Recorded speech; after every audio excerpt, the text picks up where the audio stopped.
नहीं देती थी। दिन रात मेहनत करने के बावजूद उसके घर में गरीबी बनी रहती थी। उसकी पत्नी लता हर रोज गरीबी की वजह से उसे ताने मारती रहती थी। शाम का समय था। रघु पूरे दिन मजदूरी ढूंढकर थका हुआ घर लौटा। अरे लता, कुछ खाने को दे दो, बहुत भूख लगी है। बड़े आए, क्या दूं तुम्हें? सूखी रोटी ही मिलेगी ना। जितनी कमाई करोगे वैसा ही खाना मिलेगा। लेकिन लता, मैं कोशिश तो करता हूँ। कोशिश? तुम्हारे दोस्त मोहन को देखो, कितना अच्छा कमाता है। काश मेरी शादी तुमसे नहीं उससे हुई होती। ये बात सुनकर रघु को बहुत दुख हुआ। एक कैसी बात करी हो लता? ठीक है, अब मैं कुछ करके ही वापस लौटूंगा। इतना कहकर वह घर छोड़कर काम की तलाश में दूसरे गांव की ओर निकल पड़ा।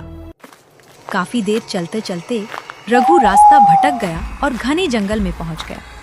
चारों तरफ अंधेरा और अजीब आवाजें थी। अरे, ये मैं कहाँ आ गया? लगता है जंगल में फंस गया हूँ। थोड़ी देर यहाँ बैठ के आराम कर लेता हूँ, फिर आगे का सोचूंगा। थकान से चूर होकर वह एक बड़े पेड़ के नीचे लेट गया। उसके पैरों में दर्द हो रहा था और आंखें भी भारी हो रही थी। अरे भाई, बहुत थकान हो रही है, थोड़ी देर आराम कर लेता हूँ। कुछ ही पलों में वह गहरी नींद में सो गया। उस पेड़ पर एक वन देवता रहते थे।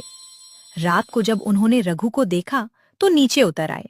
अरे, ये इंसान यहाँ क्या कर रहा है? और इसके पास तो थैला दिख रहा है, देखता हूं उसमें क्या है। उन्होंने रघु के पास रखा थैला खोला। अंदर सिर्फ 2 सूखी रोटियां थीं। बेचारा कितना गरीब है। 2 सूखी रोटियों के सिवा इसके पास खाने के लिए कुछ भी नहीं है। भूख लगने की वजह से वन देवता सारी रोटियां खा गए। फिर उन्हें एहसास हुआ कि अब रघु क्या खाएगा। उन्हें उस गरीब आदमी पर दया आ गई। उन्होंने अपनी जादुई शक्ति से वहां एक चमकती हुई कटोरी रख दी। कुछ देर बाद रघु की आंख खुली। उसको बहुत भूख लगी थी।